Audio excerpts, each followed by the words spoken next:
जय हिंद आप सभी को मेरा। और आज हम बात करेंगे कि इजराइल का जो इलेक्शन अभी चल रहा है उसका इम्पैक्ट इंडिया पे क्या पड़ेगा। और ये हमारे एसबी के जीडी टॉपिक लेट्स ट्रेड और पर्सपेक्टिव के लिए बहुत काम का हो जाएगा। अब जरा न्यूज समझो कि इजराइल कितनी इंपॉर्टेंट क्यों है। देखो, आज से पहले मतलब 2017 से पहले कभी भी इसराइल की बात हमारी न्यूज में नहीं की जाती थी, हमारी मीडिया हाउस में नहीं की जाती थी। पर देखो, आज की तारीख में important news channel Rajya Sabha TV वो बात कर रहा है, इंडिया टुडे वो बात कर रहा है, ठीक है, CNN न्यूज वो बात कर रहा है, इसके बाद न्यूज नेशन वो बात कर रहा है, फिर ये लोकल न्यूज चैनल भी बात कर रहा है। और इसके ऊपर मैंने ऑलरेडी एक वीडियो बनाई थी, इंडिया इजराइल रिलेशन, क्योंकि 2017 से लेकर 2019 तक इस पे इतनी बातें चल रही थी कि एसएसबी का हॉटस्पॉट टॉपिक बन गया था। कोई और रिलेशन नहीं आ रहा था एसएसबी में, इंडिया और इजराइल ही बार बार पूछा जा रहा था, स्पेशली लेक्स रेट के अंदर। तो यहाँ पर भी अगेन ये आपके लेक्स रेट के लिए और जीडी के लिए और परसेंट के लिए एक्सट्रीमली इंपॉर्टेंट हो जाएगा। अब जरा यहाँ से आगे बढ़ते हैं। अब एक साल में ना, पिछले एक साल में मतलब 2019 से लेके अभी 2020 में इजराइल के अंदर 3 बार इलेक्शन हो चुके हैं सिर्फ पीएम के ऊपर ही। और ये बहुत बड़ी बात है। यहाँ पर एग्जांपल दे सकते हैं राज्यसभा टीवी का, उसने भी बात कही कि एक साल के अंदर 3 इलेक्शन हो चुके हैं और राज्यसभा ऐसे बहुत ही वास्ट लेवल पे उसने कवर किया, 24 मिनट तक का उसने सेशन चलाया। तो यहाँ पर ये इंडियन आर्म फोर्सेस के लिए भी इंपॉर्टेंट हो जाता है। कैसे, उस बारे में हम बात करेंगे। उससे पहले मैं आपको अपने बारे में बताना चाहूंगा। मेरा नाम है Shubham Washne, by profession I am a YouTuber on self selection board YouTube channel and my aim is to take you one step towards your uniform. यहाँ से हम आगे बढ़े तो रोज शाम 5, 6 और 7 बजे डेली मैं आपके एसएसबी के लेक्चर और जीडी टॉपिक लेकर आता हूँ फ्रॉम मंडे टू फ्राइडे। इसके साथ अगर आप सीडीएस, एफकेट, सीएपीएफ, एसएसबी की तैयारी करना चाहते हैं तो अनअकैडमी के टॉप एजुकेटर इसमें आपकी मदद कर सकते हैं। ये उसका प्राइसिंग प्लान है। बट अब तक आप मेरी वीडियो देख के समझ गए होंगे कि रोमन सैनी साहब के साथ मेरा उठना बैठना है। रोमन सैनी साहब ने कहा है कि अनअकैडमी शुरू तेरी बहुत चलती है, तो आप मेरा नाम एज अ कूपन कोड इस्तेमाल कर सकते हैं और आपको यहाँ पर 10% ऑफ मिल जाएगा। यहाँ से हम आगे बढ़ते हैं। अब यहाँ पर इजराइल इलेक्शन का इंपैक्ट इंडिया पे क्या होगा उसको समझने के लिए पहले आपको ये जानना पड़ेगा कि क्वेश्चन पूछा कैसे जाएगा। ये क्वेश्चन बेसिकली आपसे 2 जगह पूछा जाएगा, एक होगा पर्सनल इंटरव्यू और दूसरा होगा लेक्चर। लेक्चर में तो सिंपल पूछा जाएगा कि इंडिया इजराइल रिलेशनशिप बताओ, पर पर्सनल इंटरव्यू में सवाल घूम के आएगा। सवाल इस तरह से आएगा कि आपको क्या लगता है अभी इंडिया और इजराइल के रिलेशनशिप बदल जाएंगे जब ये इलेक्शन होके चुकेंगे, क्योंकि नई गवर्नमेंट फॉर्म हो जाएगी। अब आपको इस सवाल का जवाब देना होगा। अब देखिए, इस सवाल का जवाब जानने के लिए पहले आपको करंट सिचुएशन समझनी पड़ेगी। हमने 70 साल तक कोई भी रिश्ता नहीं बनाया था इजराइल के साथ। आपने सुना होगा जो मोसाद है, उनकी जो इंटेलिजेंस एजेंसी, वो रॉ के साथ काम भले ही करती थी, बट बायलेटरल रिलेशनशिप हमने कोई नहीं बनाया इजराइल के साथ। 2017 में जाकर हमने रिलेशनशिप बनाया इजराइल के साथ, और मीडिया ने भी अटेंशन नहीं दी थी इजराइल को उन 70 सालों में। अब मैं आपको एक वीडियो दिखाता हूं, इसको जरा ध्यान से देखिए आप। My friend Prime Minister Narendra Modi, welcome to Israel. आपका स्वागत है मेरे दोस्त। Prime Minister, we've been waiting for you a long time. We've been waiting almost 70 years, in fact. 70 साल तक हमारा इजराइल इंतजार करता रहा हमारे रिलेशनशिप स्टार्ट होने का, बट आज जब शुरू हो गए हैं तो उसका इम्पैक्ट क्या होने वाला है हमें समझना पड़ेगा। सबसे पहले हमें समझनी पड़ेगी करंट सिचुएशन क्या है इजराइल की। देखिए, इजराइल में क्या हुआ कि इजराइल के हाई कोर्ट ने जो नेतन्याहू को ना पीएम बनने के लिए कह दिया कि आप पीएम बन सकते हैं, अलाउ कर सकते हैं। तो मतलब क्या, पीएम क्यों बन सकते हैं? वो उन पे एक्चुअली कोर्ट केसेस चल रहे थे बिकॉज ऑफ करप्शन और क्रिमिनल चार्जेस हम कुछ लगे हुए थे और फ्रॉड चार्जेस भी लगे हुए थे, जिसकी वजह से उनका कहीं ना कहीं अटका हुआ था कि वो पीएम बनेंगे कि नहीं बनेंगे, या पीएम की रेस में भी आएंगे कि नहीं रहेंगे। बट यहाँ पर जो लॉ मेकर है, जो उनका हायर कोर्ट है, उसने अलाउ कर दिया कि आप पीएम बन सकते हैं। तो इसका मतलब ये है कि वो इलेक्शन जीत गए होंगे इसलिए वो पीएम बन रहे हैं? नहीं, ऐसा कुछ नहीं हुआ है। वो इलेक्शन नहीं जीते हैं, बेंजामिन नेतन्याहू इलेक्शन नहीं जीते हैं। एक्चुअली हुआ ये है कि 3 बार इलेक्शन हुए 2019 में और तीनों बार वो हार गए। तो फिर कैसे पीएम बन जाएंगे, समझाता हूँ। एक कहानी में नया नाम आता है, उनका नाम है बेनी गैंट्स। वो ब्लू एंड व्हाइट पार्टी के हैं, और जो हमारे नेतन्याहू हैं वो है लिक्विड पार्टी के। ये 2 पार्टी हैं मेन इजराइल के अंदर में आज की तारीख में। अब ये 2 पार्टी राइवल एक दूसरे की खड़ी हुई थी। ये इंसान जो था ये कह रहा था कि ये इंसान करप्टेड है, इसको हटाओ, और हमें इसे हटाना होगा तभी हमारा देश का भला होगा। तो इसके खिलाफ ये खड़ा हुआ और इलेक्शन लड़ा। अब इलेक्शन के कुछ रिजल्ट आए। पहले साल जब रिजल्ट आए तो 35 सीट्स लिक्विड पार्टी को मिली, मतलब बेंजामिन नेतन्याहू को, इनको 35 सीट्स मिली, और इनको भी 35 सीट्स मिली, ठीक है। पर मेजोरिटी में आने के लिए चाहिए थी 61 सीट्स, क्योंकि टोटल सीट्स हैं 120। सो एक प्लस चाहिए होगी, 50% से एक सीट ज्यादा चाहिए होगी, तो 61 सीट्स चाहिए होंगी। वैसा कुछ नहीं हुआ, तो दोनों में से किसी ने सरकार बनाई नहीं, और ये थी तारीख 9 अप्रैल। आगे समय चलता है, 17 सितंबर आ जाता है 2019। जब दोबारा इलेक्शन होते हैं तो ब्लू एंड व्हाइट पार्टी की एक सीट ज्यादा आ जाती है as compare to liquid party के, उनकी आती है 32। फिर भी मेजोरिटी नहीं थी, 61 सीट्स नहीं थी, तो फिर यहाँ पर दोबारा इलेक्शन कराया गया। अब आया इलेक्शन 2 मार्च में। 2 मार्च में क्या हुआ कि लिक्विड पार्टी और ब्लू व्हाइट पार्टी दोनों लड़ी, फिर भी ऑलमोस्ट बराबर स्कोर बैठा। लिक्विड पार्टी का रहा 36 और ब्लू एंड व्हाइट का रहा 33। दोनों फिर भी कोई भी सरकार नहीं बना पाया। तो क्या कोलिजन गवर्नमेंट नहीं बना सकते? हाँ, बना सकते हैं, बट कोई भी पार्टी तैयार नहीं हो रही थी कोलिजन करने के लिए। हो क्या रहा था कि यहाँ पर जो ये छोटी छोटी पार्टी हैं, या तो राइट विंग है या कंप्लीटली लेफ्ट विंग है, और ये जो दो पार्टी हैं वो सेंटर राइट और सेंटर लेफ्ट है। तो इस चक्कर में इनके साथ कोई आने को तैयार नहीं हो रहा था, यहां तक की बात अटक रही थी। अब ये बेनी गैंट्स हैं क्या? ये मतलब ऐसा क्या इतना स्ट्रॉन्ग कंप्यूटर है क्या? हाँ, ये अरविंद केजरीवाल की तरह है इजराइल के। जैसे अरविंद केजरीवाल जब अपने शुरुआती दौर में आए थे, तो उन्होंने क्या करा था, जितने भी स्कैंडल हुए हैं आज तक कांग्रेस के टाइम में, उन सबको सामने उजागर किया। बोफोर्स स्कैंडल हुआ, कोलगेट स्कैम हुआ, 2G स्पेक्ट्रम स्कैम हुआ, सत्यम कंप्यूटर सर्विस स्कैंडल हुआ, Punjab national bank fraud case हुआ, उन सबको सामने रख दिया और जनता को विश्वास दिला दिया कि जो कांग्रेस अगर रहेगी तो तुम्हें निचोड़ खा जाएगी। करप्शन हटाने के लिए आपको कांग्रेस को हटाना होगा और मुझे लाना होगा। ऐसे ही बेनी गैंट्स ने किया।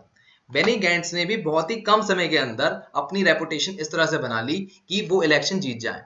बट इलेक्शन में उन्होंने टक्कर तो दे दी, पर वहां जीत नहीं पाए। अब इसमें आगे कहानी आगे बढ़ती है। अब जब आप इतना सब कुछ बता रहे होगे डिटेल में, तो इंटरव्यूइंग ऑफिसर कह रहा होगा, यार you have a very great knowledge, tell me what is the capital of Israel. वो आपको नहीं पता होगी। इजराइल की कैपिटल है जेरूसलम।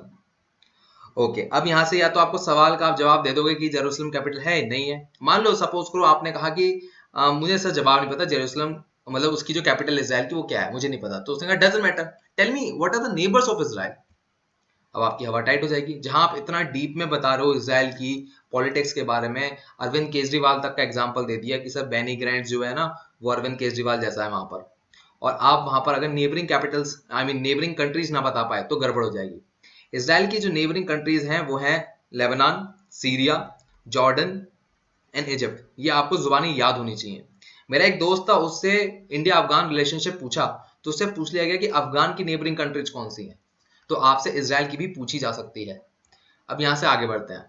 अच्छा, आपको थोड़ा डाउट हो रहा होगा कि इतना यार डीप नहीं पूछा जाएगा कि यार ये भी पूछ लें कैपिटल क्या है, उसके बाद जो नेबर कंट्री है वो भी पूछ लें। तो आप ये वाला इंटरव्यू आप देख लो एक बार, ये मेरा चक्रपाणी सर ने लिया था, और आपको पता लग जाएगा कि डीपनेस ऑफ लेवल कितनी हो जाती है। अब यहां से आगे बढ़ते हैं। देखिए, अभी तक हमने इसका रिलेशन आपको समझा दिया अरविंद केजरीवाल के साथ। अब यहाँ पर क्या था कि जब एक साल तक 3 बार इलेक्शन हो रहे थे, तो देश को संभाल कौन रहा था? देश को संभाल रहे थे बेंजामिन नेतान्याहू साहब। इनको केयर टेकर गवर्नमेंट बना रखा था कि जब तक इलेक्शन ना हो जाए आप ही वहां के पीएम बने रहेंगे, ठीक है। अब इलेक्शन तो तब भी नहीं हुए। अब आगे आ गई कहानी 2 मार्च, मतलब 2020 आ गया। 2 मार्च तक क्या हुआ था, पूरे दुनिया में COVID-19 फैल चुका था पूरी तरह से, और प्रेसिडेंट साहब ने कह दिया एक काम करो, या तो तुम अपनी सरकार बना लो किसी तरह से, वरना मैं जो अगस्त में आएगा उसमें इलेक्शन दोबारा कराऊंगा। बट जैसे ये न्यूज आई प्रेसिडेंट की तरफ से, जो कि हैं र्यूवेन रिवलिन, इजराइल के प्रेसिडेंट, तभी इलेक्शन कमीशन जो होता है इजराइल का, ये कहता है हमारे पास पैसे नहीं है, हम इतने बड़े लेवल पे हर बार हर 3-4 महीने बाद इलेक्शन नहीं करा सकते। अब यहां पर आ गई प्रॉब्लम। अब कहानी इजराइल की प्रॉब्लमेटिक इसलिए भी है क्योंकि इनकी जो पॉपुलेशन है करीबन 80 लाख के आसपास है, और इनके यहाँ ऑलरेडी कंफर्म केसेस जो हो गए हैं COVID-19 के 16,000 के आसपास है, और डेथ 240 हैं। अब यहाँ पर जब ये पैंडेमिक से उभर नहीं पा रहे और ऊपर से ये इलेक्शन चल रहा है, तो बहुत गड़बड़ हो रही है। यहाँ पर क्या हुआ, जो बेनी ग्रैंड्स हैं उन्होंने सुझाव दिया कि जब तक ये COVID-19 नहीं हो जाता खत्म, तब तक हम एक कोलिशन गवर्नमेंट बना लेंगे लिक्विड पार्टी के साथ, और हम साथ मिलकर काम करेंगे जिससे COVID-19 को हम लड़ सके, वरना बहुत लोगों की मौतें हो जाएंगी और इसका जिम्मेदार हम लोग ही होंगे, क्योंकि हमने से पॉलिटिकली राइवलरी के चक्कर में हमने किसी और चीज को नहीं देखा। तो यहाँ पर आ गई बात कि चलो हम यूनिटी गवर्नमेंट बना लेते हैं, कोलिशन गवर्नमेंट बना लेते हैं मिलके। अब यहाँ से बात फैलने लगी। जैसे ये बात आई तो दुनिया के न्यूज़पेपर जैसे द हिंदू, बीबीसी, इनमें बात छप गई कि भाई कोलिशन गवर्नमेंट बना रहे हैं, और वहां पर कोलिशन गवर्नमेंट को कहा जाता है यूनिटी गवर्नमेंट। तो यूनिटी गवर्नमेंट बनानी शुरू की और ये पिक्चर रिलीज हो गई मीडिया के अंदर। अब ये ऐसी बात हो गई जैसे दिल्ली का पहली बार जब इलेक्शन हुआ था तो आम आदमी पार्टी पूरी तरह से जीती नहीं थी, तो उसने क्या करा, कांग्रेस के साथ कोलिशन गवर्नमेंट बना ली। अब दुनिया की से उन्हें बहुत गाली पड़ी कि यार कल तक तो तुम इन्हें गाली दे रहे थे कि यार ये करप्ट है, ये करप्ट हैं, ये वो करते हैं, ऐसे करते हैं, और आज तुमने इनसे ही हाथ मिला लिया। तो ऐसी ही बात हो गई इनके साथ, इनको भी गाली मिल रही थी और इनको भी इनको तो खैर गाली मिल ही रही थी, करप्ट थे, उनसे तो पूरा देश ही नाराज था। तो इनसे कहा गया कि आप प्लीज बेनी जी, आप प्लीज इलेक्शन में खड़े तो हो जाओ दोबारा, बट इनके साथ कुछ भी हो जाए सत्ता में मत आओ। अगर इनके साथ सत्ता में आओगे तो करप्शन सिर्फ होगा और आपकी इमेज भी खराब होगी। खैर, पर इनको प्राइमरी जो जो बेनी है उनको लगा कि कहीं ना कहीं सीओडी 19 से लड़ना ज्यादा जरूरी है, सत्ता वत्ता बाद में आएगी। तो यहाँ पर कहानी आगे बढ़ती है। तो जो बेनी ग्रैंड्स हैं वो क्या करते हैं, डिसाइड करते हैं कि हम एक काम करेंगे, जो पीएम बनेंगे बराबरी से बनेंगे, कि एक बार पीएम आप बन जाओ, एक बार पीएम हम बन जाए। तो दोनों ने डिसाइड किया कि 18 मंथ्स दोनों बनेंगे। भाई 4 साल का टर्म होता है वहां पर किसी भी सरकार का, तो 2 साल का अगर हम 18 मंथ्स को समझ लो, मतलब 12 महीने प्लस 6 महीने, 12 महीने प्लस 6 महीने, तो करीबन 1.5 साल दोनों बनेंगे पीएम। अब 1 साल जो बचा उसका हिसाब नहीं करा इन्होंने, बट अभी फिलहाल 1.5 साल का इन्होंने हिसाब कर लिया कि 1.5 साल दोनों पीएम बनेंगे। और जो कैबिनेट होगी वो इक्वली डिवाइडेड होगी, मतलब आधे लिक्विड पार्टी के होंगे, आधे ब्लू एंड व्हाइट पार्टी के होंगे। इन्होंने ये हिसाब अभी कर लिया मोटा मोटा, जब तक सीओडी 19 की प्रॉब्लम चल रही है। यहाँ से कहानी आगे बढ़ती है। यहाँ से कहानी हमें बेनी ग्रैंड्स का ना नाम एकदम से आया कैसे। मैंने आपको बताया कि अरविंद केजरीवाल है, उनका जो स्टार्टिंग करियर हुआ बहुत ही छोटी सी लेवल पे हुआ। बट उससे पहले मैं आपको बताना चाहूंगा, जब इन्होंने इनके साथ कोलिशन गवर्नमेंट या मैं कहूँ यूनिटी गवर्नमेंट बनाई, तो इनके साथ जो छोटी छोटी पार्टी खड़ी हुई थी मिलकर, जो ब्लू एंड व्हाइट पार्टी बनी थी, उन्होंने हाथ खींचना शुरू कर दिया कि हम आपका साथ नहीं देंगे, क्योंकि आप नितिन याहू के खिलाफ नहीं खड़े हो रहे। अब इन्होंने समझाने की कोशिश की उन छोटी छोटी पार्टियों को कि देखिए आज हमारी मजबूरी है, अगर हम देश के लिए नहीं खड़े होंगे तो कौन खड़ा होगा। फिर भी ये जो स्मॉल पार्टी थी, जो ब्लू एंड व्हाइट पार्टी मिलके बनी थी, उन्होंने मना कर दिया कि नहीं, हम आपके साथ नहीं खड़े होंगे। वो छोटी छोटी पार्टी टूट के अलग हो गई। खैर, यहाँ तक की बात हो गई। अब यहाँ से कहानी आगे बढ़ती है इनके ऊपर। ये कोई छोटे मोटे इंसान नहीं रहे हैं इसराइल में, ये चीफ ऑफ जनरल स्टाफ रहे हैं, और इनका रिटायरमेंट हुआ है 2015 में, और ये पॉलिटिकल करियर इनका स्टार्ट हुआ है 2018 में। मतलब सोचो 2018 और 2020, मुश्किल से 1 साल आप पकड़ के चलो, 1 साल के अंदर इन्होंने इतनी बड़ी ताकत हासिल कर ली। क्योंकि 2019 में तो इलेक्शन ही हुए थे, तो इतने कम समय में इतनी ज्यादा पावर इन्होंने हासिल कर ली कि वो आज एक मेजर पार्टी खड़े हैं इसराइल की। और इसलिए मैंने कहा था कि वो अरविंद केजरीवाल की तरह उभर के आए हैं। अब यहाँ पर क्या था कि कहीं ना कहीं लोग फ्रस्ट्रेट हो रहे थे कि यार ये जो इंसान है करप्ट है, फ्रॉड है, इसकी वजह से इतना कुछ हुआ है, और ये आज मतलब दोबारा पीएम बनने के लिए खड़ा हुआ है। क्योंकि बेनी ग्रैंड्स ने कहा कि पहले ऐसे होगा कि ये जो जनाब है पहले पीएम बनेंगे 18 महीने के, इनके बाद में बनूंगा, ये डील तय हुई। तो अभी फिलहाल ये पीएम बनने जा रहे हैं। अब जब ये बात शुरू हुई तो कहीं ना कहीं दुनिया में दिक्कतें आनी शुरू हो गई कि यार ये तो दिक्कत है और इसको यार हटाना पड़ेगा। मीनवाइल क्या हो रहा था ऑन द पैरेलली, जो नितिन याहू है उन पे ना कोर्ट केसेस चल रहे थे। ये एकमात्र ऐसे पीएम हैं जिन पे कोर्ट केस चल रहे हैं रिगार्डिंग करप्शन एंड फ्रॉड। और जब ये पीएम थे तो ये किसी ना किसी तरह से इन जो कोर्ट केसेस थे इनको डिले कर दिया करते थे। जो जस्टिस मिनिस्टर थे एक बार इनके अंडर, उनसे कह कर ही डिले कर दिया, क्योंकि सीओडी 19 चल रहा था। तो सीओडी 19 के चक्कर में उन्होंने कह दिया कि जब सीओडी 19 खत्म होगा तब स्टार्ट होगा। बट अभी क्या हुआ, कोर्ट ने कहा, जो वहां का ही इसराइल का एक बहुत ही प्रोमिनेंट न्यूज़पेपर है हरतीज, उसमें लिखकर आया कि 24 मई से फॉर श्योर कोर्ट रिज्यूम करेंगे, और जो नितिन याहू पे ट्रायल चल रहे हैं करप्शन के, वो जरूर खत्म किए जाएंगे। यहां तक की बात आपको समझ में आ गई होगी। अब यहाँ पर ये प्रॉब्लम इतनी बड़ी है कि नितिन याहू जो है प्राइम मिनिस्टर बन रहे हैं क्रिमिनल चार्जेस के बाद या करप्शन चार्जेस के बाद, लोग इससे सेटिस्फाई नहीं थे। यहाँ पर लोगों ने चाहा कि एक अमेंडमेंट होना चाहिए। अमेंडमेंट क्या होना चाहिए, जैसे मिनिस्टर नहीं बन सकते अगर आपके पास करप्शन चार्जेस हैं या क्रिमिनल चार्जेस हैं, वैसे आपको पीएम भी बनना अलाउ नहीं होना चाहिए अगर आप पे करप्शन या क्रिमिनल चार्जेस है। ये दुनिया चाह रही, मतलब जो इसराइल है वो चाह रहा था कि ये हट जाए। यहाँ से कहानी और बढ़ती है। तो पूरी दुनिया में ना एक प्रोटेस्ट देखने को मिलता है जब नेतन्याहू के पीएम बनने की बात आती है। जरा इस वीडियो को ध्यान से देखिए।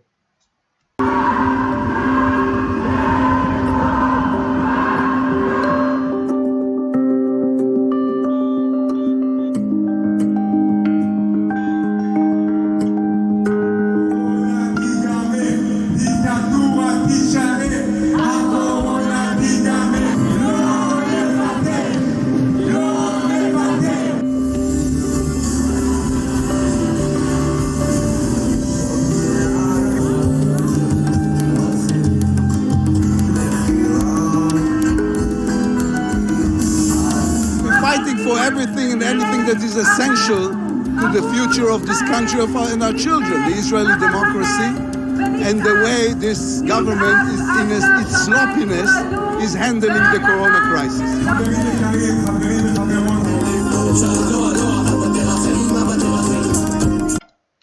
ओके, सो यहाँ पर क्या हुआ कि लोगों ने डिस्टेंस एक दूसरे से बनाए रखी, बट प्रोटेस्ट जरूर किया।